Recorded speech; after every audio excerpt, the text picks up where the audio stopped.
Oke. Assalamualaikum warahmatullahi wabarakatuh. Alhamdulillahirrabbilalamin.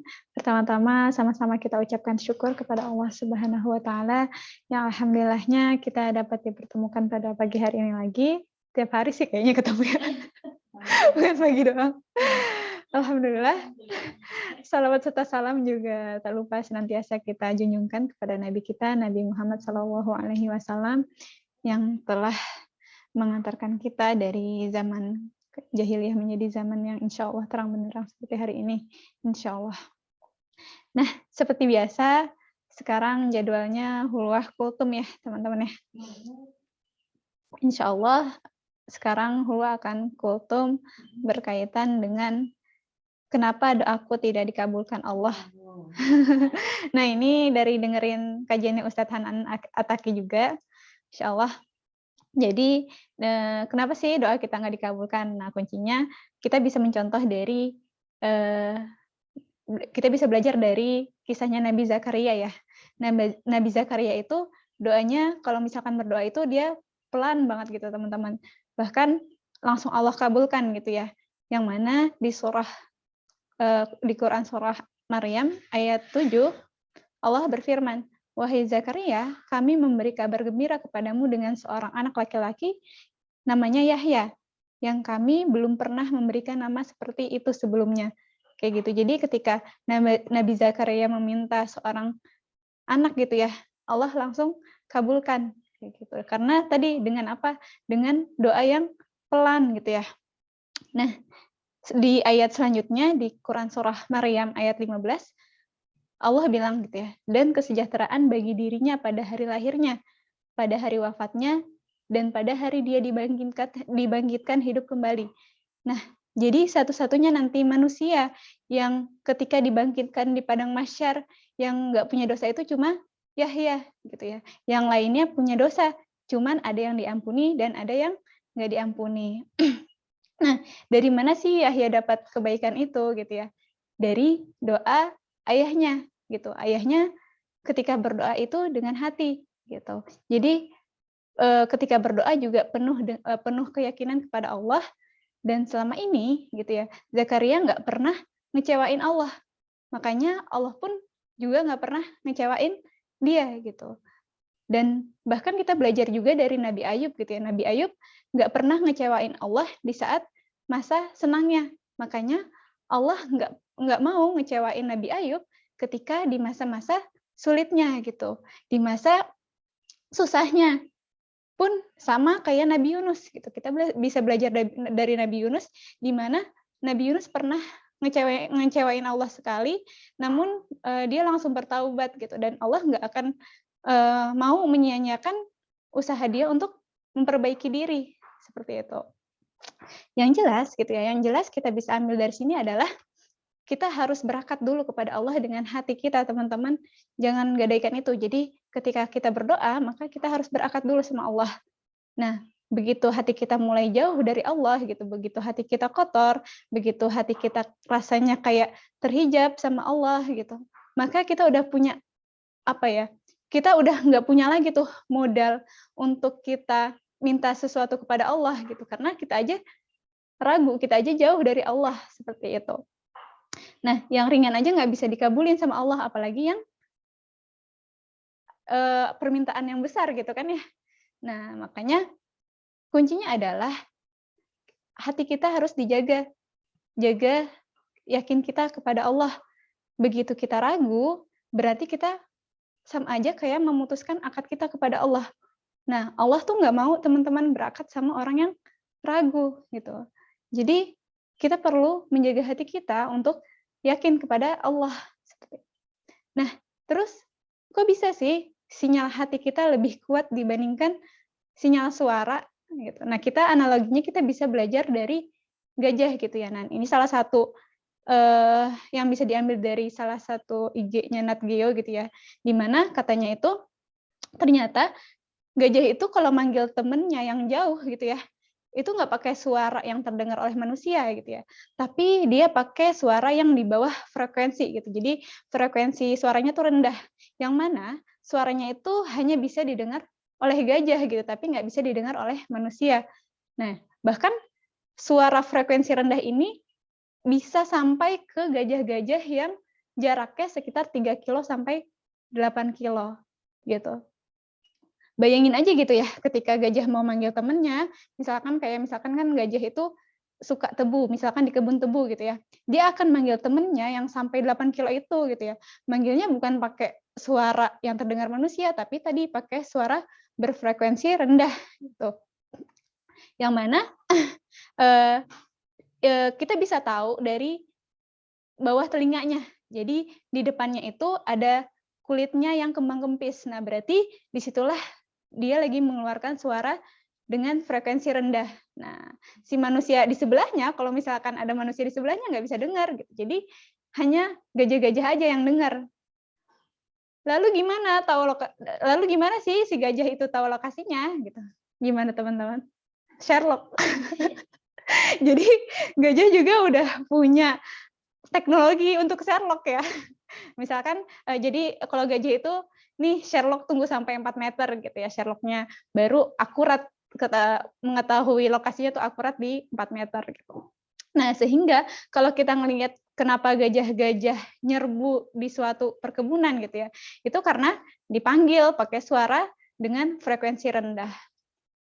Berarti teman-teman kita bisa ambil dari sini adalah berarti ada suara dengan frekuensi rendah yang bisa menangkap jarak sampai 8 kilo. Nah, kalau misalkan kita tuh gimana sih suara frekuensi rendah kita tuh kayak gimana sih?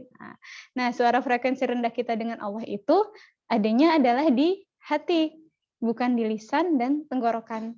Sehingga kadang-kadang lisan kita nggak kuat untuk berdoa dengan suara yang keras gitu, karena mungkin sakit, karena nggak berdaya, karena mungkin ada salah satu orang kan ada yang bisu gitu ya.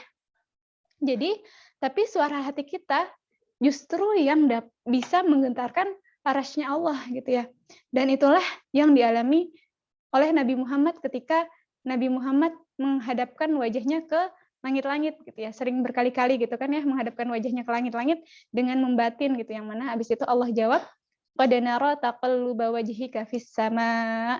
Kami melihat wajahmu Muhammad sering menengadah ke langit. Langsung Allah jawab gitu ya. Jadi karena membatin itu, karena dengan hati itu, ternyata panggilan ke Allahnya lebih kuat.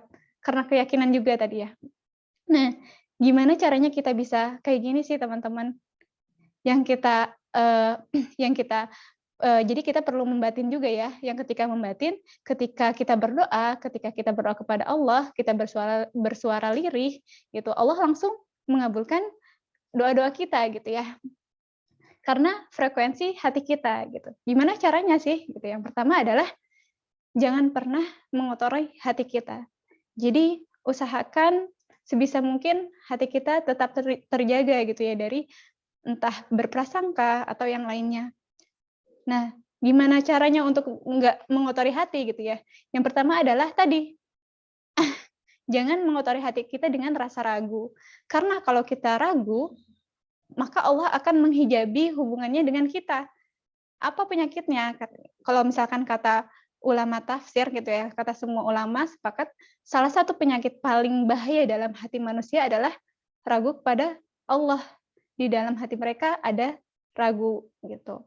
Sehingga jika di dalam hatinya ragu, nggak akan ngaruh apa-apa tuh buat mereka gitu ya. Karena hatinya aja udah ragu sama Allah, lalu gimana Allah mau mengabulkan doa-doanya gitu ya. Nah, ini yang perlu lagi-lagi kita perbaharui terus dalam setiap doa-doa kita, dalam setiap apa yang kita minta kepada Allah. Lagi-lagi kita perlu ngecas terus, kita coba nge-upgrade terus iman kita, rasa yakin kita, yang mana agar keyakinan yang ada di hati kita itu berkuat gitu ya, kuat kita tanamkan di dalam hati kita gitu. Maka sinyalnya itu akan nyampai ke langit gitu, akan nyampai ke arasy-Nya Allah. Sehingga ketika makin kuat sinyalnya, maka makin gampang nge-upload doa, makin gampang untuk kita ngedownload pengabulan dari Allah kayak gitu. Nah, perumpamaannya itu seperti ada misalkan kayak aku ngirim desain gitu ya misalnya ke Kanur gitu ya. Nah, cuman kan kualitasnya besar gitu ya.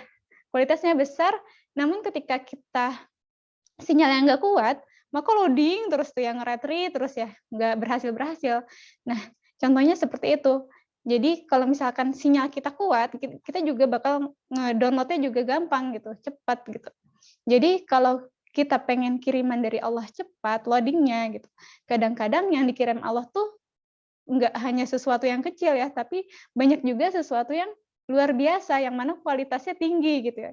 Tapi kenapa kok rasanya susah gitu ya untuk mendapatkan itu, untuk mendownload itu gitu ya. Karena tadi sinyal kita sama Allah nggak kuat.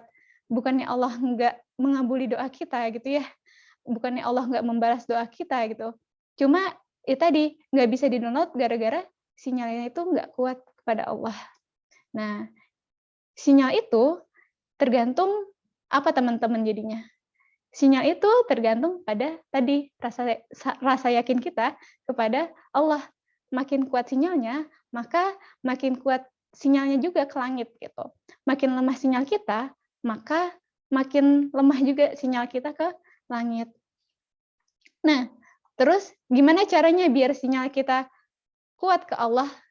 Nah, caranya deketin dengan sumber sinyal gitu ya. Kita bisa mencontoh dari WiFi, kalau misalkan semakin dekat dengan modemnya gitu ya, maka WiFi-nya juga semakin kuat gitu ya.